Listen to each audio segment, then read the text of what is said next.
हम सभी के पास एक कहानी होती है और वो कहानी होती है कि जो समय हमने गुजारा है और उस बीते हुए समय में हमारे साथ जो घटनाएं घटी हैं, जो अच्छा बुरा समय हमने बिताया है, उसमें हमने क्या मेहनत की है, किसी के लिए क्या किया है, किसी को क्या दिया है, किसी से कितना प्यार किया है, इमोशनली किससे हम इतने अटैच थे, या सब कुछ ये इस सब चीज़ों का मिक्सचर होता है। और ये इस तरह की कहानी हम जैसे मतलब ज़्यादातर सभी इंसानों के पास होती है। आप किसी से भी मिलेंगे तो आप उनके हर इंसान के पास अपनी अपनी एक कहानी होती है और उस कहानी में वो ही हीरो होता है। वो ही अपने आप को सबके लिए सब कुछ किया हुआ, उसने सबके लिए प्यार किया है, उसने सबको बहुत कुछ दिया है, उसने सबके लिए बहुत कुछ किया है, त्याग किए हैं, उसमें उसका एंगल होता है। मेरा मकसद किसी को गलत और सही कहने का नहीं है, ये एक जनरल है। मैं भी हूँ और आप भी हैं, वो सब हो सकते हैं। सबके पास इसी तरह की थिंकिंग होती है, हम सब इसी तरह से सोचते हैं। इंसान अच्छा हो या बुरा हो, उसके पास अपनी एक कहानी होती है और उसमें वो खुद हीरो होता है। अब इस ये बात कहने का मेरा मतलब सिर्फ इतना है कि हम जो अपनी स्टोरी बना लेते हैं, जिसमें हम अपने आप को हीरो बना लेते हैं, उसमें उस कहानी को सुनाते टाइम हम कई बार कुछ चीज़ों को इग्नोर करते हैं। वो इग्नोरनेस क्या है?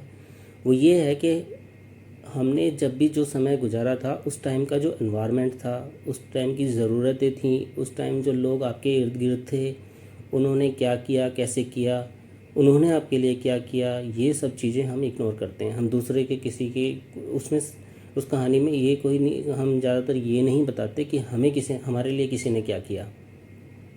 हमारा मकसद सिर्फ हम अपने आप को बताना होता है कि हमने क्या किया। देखिए, ये ज़रूरी है कि किसी ने कम किया हो या किसी ने ज़्यादा किया हो, और उस टाइम कोई किस परिस्थिति में था या कोई क्या कंडीशन में था, वो सारी चीज़ें डिपेंड करती हैं बहुत सारी चीज़ों पे। लेकिन मैं इस कहानी को इस तरह से समझता हूँ कि जैसे कि हम श्री राम को मानते हैं। भगवान राम इसलिए थे क्योंकि उनके इर्द गिर्द जो लोग थे, जो एनवायरनमेंट था, अगर वो एनवायरनमेंट उस तरह का ना होता तो भगवान राम का चरित्र भी दूसरी तरह का हो सकता था। उसमें क्या था? भगवान राम जो फैसला ले लेते थे, उसका कोई विरोध करने वाला उनके चारों तरफ नहीं था। ये विरोध ना करना, ये दूसरे कैरेक्टरों की अच्छाई थी।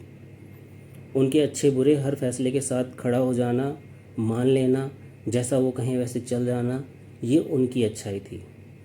जैसे श्री राम के भाई भरत हुए या लक्ष्मण हुए या उनकी बीवी माता सीता हुई, या उनके जो और बहुत सारे मंत्री या और भी बहुत सारे लोग होते होंगे उस टाइम पे, उनकी वजह से भगवान श्री राम का उस तरह का चरित्र था।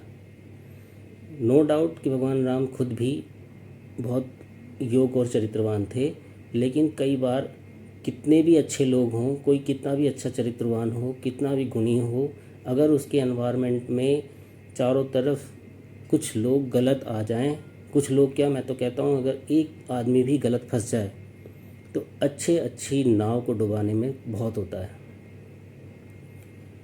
कई बार कुछ लोग कुछ करते भी नहीं हैं, अगर वो शांत भी रहते हैं तो वो आपको समर्थन दे रहे होते हैं।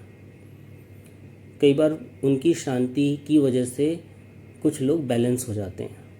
जो बदतमीजी कर सकते हैं वो लोग भी चुप हो जाते हैं कि ये नहीं बोल रहा तो चलो मुझे भी नहीं बोलना चाहिए। हमें किसी ने ज़्यादा किया या कम किया, किसी भी चीज़ को इग्नोर नहीं करना चाहिए।